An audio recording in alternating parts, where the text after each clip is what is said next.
মাননীয় মন্ত্রী একটু পরে। মাননীয় সদস্য আপনি বললেন, এই কারণে আমারও বলতে ইচ্ছে হচ্ছে।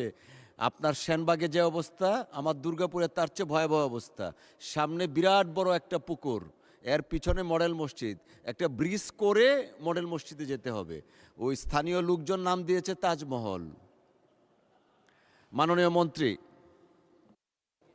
মানে স্পিকার কি বললেন লাস্টে? স্থানীয় লোকজন যেহেতু মসজিদের সামনে বিরাট বড় পুকুর, তাজমহলের দৃশ্যটা যেমন পানির সামনে বা পিছনে একটা আছে, ওইটা ওই রকম নাম দিয়েছে যে এটা দুর্গাপুরের তাজমহল। মসজিদের সামনে বিশাল আকারে পুকুর। এখন এইটাতে ঢুকতে গেলে আপনার ব্রিজ করতে হবে আর কি, মসজিদ আর ব্যবহার করা যাচ্ছে না, এই জন্য নাম দিয়েছে তাজমহল। ধন্যবাদ মাননীয় স্পিকার। মাননীয় সদস্য জনাব জালাল আবেদিন ফারুক, ইনি অত্যন্ত প্রবীণ সংসদ সদস্য, ওনার অভিজ্ঞতা অনেক বেশি।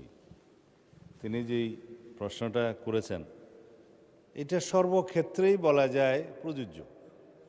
বিগত আওয়ামী ফ্যাসিবাদী সরকারের সময়ে অর্থ লোপাটের বিভিন্ন প্রকল্প নেওয়া হয়েছে।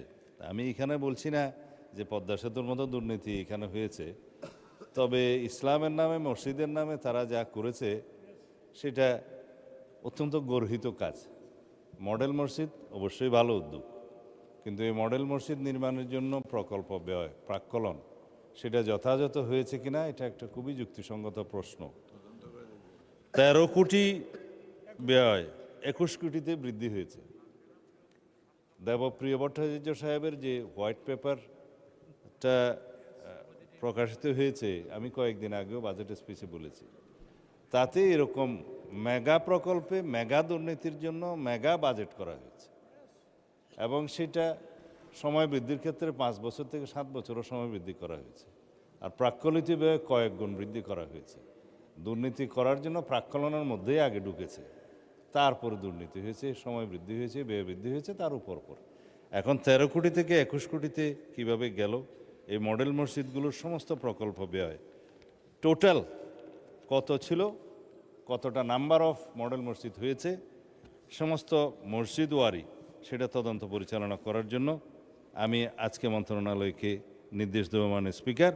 এর মধ্যে সরকারি অন্যান্য সংস্থাও জড়িত হতে পারে, সেটা খুবই ন্যায্য প্রশ্ন। ধন্যবাদ মাননীয় স্পিকার। আপনাকে ধন্যবাদ মাননীয় সদস্য, মাননীয় মন্ত্রী। তারকা চিহ্নিত প্রশ্ন 2, 3, 4, 6, মাননীয় সদস্য জনাব মোহাম্মদ আব্দুল